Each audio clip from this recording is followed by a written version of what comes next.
Drama serial इल्ज़ाम इश्क, क्या हमज़ा और हया कभी मिल पाएंगे और क्या हादी हुरिया को ढूंढ पाएगा। तो ड्रामा सीरियल इल्ज़ाम इश्क की आने वाली साथ में दिखाया जाएगा कि हमज़ा जो कि अब हुरिया के पीछे पड़ चुका है, क्योंकि उसने हुरिया को देख लिया था, इसीलिए हुरिया वहाँ से तो भाग निकलेगी, क्योंकि वो फारिस को बताती है और फारिस उसे किसी और जगह शिफ्ट कर देगा। लेकिन हमज़ा को पता चल चुका है कि हुरिया यहीं पर थी और हुरिया का कुछ ना कुछ तो कहीं ना कहीं यहीं पर ही लिंक है, इसीलिए हमज़ा पीछे पड़ा रहेगा और कहीं ना कहीं से वो हुरिया को ढूंढ ही निकालता है। दूसरी जानिब ज़या साहब पर तो एक क़यामत टूट चुकी है। एक जानिब एक बेटी तो हादी के जुल्म सितम बर्दाश्त कर रही है और दूसरी बेटी जिसे तलाक हो जाएगी, और इसीलिए ज़या साहब तो अब उनके लिए जीना भी बहुत मुश्किल हो चुका है। लेकिन उनकी अभी तक मैं कहती हूँ कि हिम्मत है कि जो अभी तक वो ज़िंदा है और उन्होंने सुसाइड अटैम्प्ट नहीं किया। दूसरी जानिब फिर ज़ोया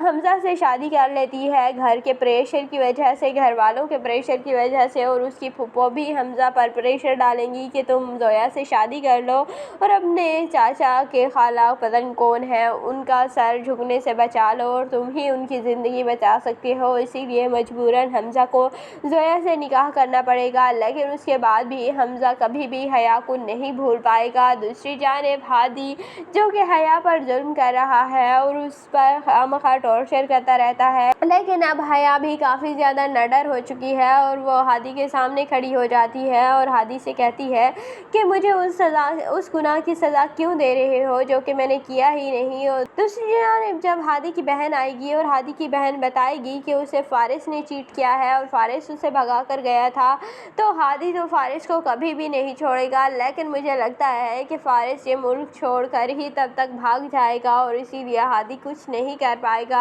और फिर बाद में हया के सामने बहुत ज़्यादा हादी शर्मिंदा होगा और फिर अपनी माफ़ी तलाफ़ी कहता रहेगा और बाद में फिर इन दोनों की एक लव केमिस्ट्री दिखाई जाएगी। तो आपको ये ड्रामा इल्ज़ाम इश्क कैसा लगता है, कमेंट सेक्शन में अपनी कीमती राय का ज़रूर इज़हार कीजिएगा और अगर वीडियो अच्छी लगे तो वीडियो को लाइक और चैनल को ज़रूर सब्सक्राइब कर दीजिएगा।